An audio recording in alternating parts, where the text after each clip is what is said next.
Bonjour à vous, aujourd'hui je vous emmène visiter un chantier. Il s'agit de l'école maternelle et primaire de La Talaudière, c'est juste à côté de Saint-Étienne.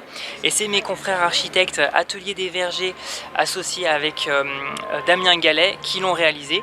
Donc je vous emmène voir ça de plus près parce que là on est en ossature bois, en isolation paille. Et surtout ce que je vais vous montrer aujourd'hui, c'est les murs en pisé.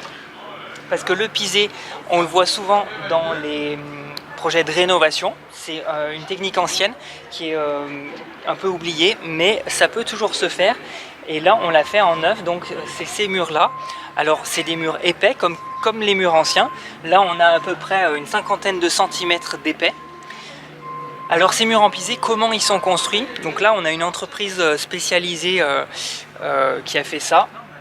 On fait un coffrage pour venir compacter notre terre, et en fait on va mettre de la terre par tranche de 10 cm d'épaisseur. Donc on met 10 cm, on tasse, 10 cm, on tasse, et ainsi de suite jusqu'à arriver en haut du coffrage. Et ensuite, une fois qu'on est arrivé en haut, alors la terre, il n'y a pas besoin en particulier de l'humidifier, on la prend telle qu'elle est.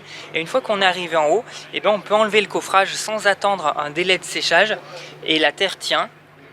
Par contre, après, avant de pouvoir poser la charpente, il va falloir attendre que la terre se tasse naturellement. Donc là, il y avait un délai de 3 mois à attendre pour pouvoir ensuite poser la charpente. L'intérêt de faire comme ça, c'est qu'on va éviter de recourir à d'autres matériaux. Donc on consomme peu.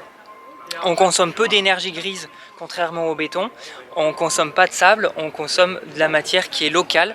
Alors là, on a une terre qui vient de la région. Dans certains cas, on peut même peut-être utiliser la terre du site.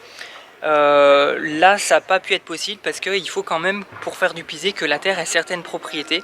Donc il faut bien trouver la terre adéquate. Mais dans l'idée, c'est quelque chose qu'on peut trouver localement, et éviter de faire appel à des ressources qui viennent de loin ou qui consomment. Et puis en plus, je trouve que le rendu d'un point de vue architecture est très sympa. Donc voilà, ça donne envie de réutiliser cette technique qui est un peu oubliée. Voilà pour aujourd'hui, je vous souhaite une très bonne journée, je vous dis à bientôt, ciao.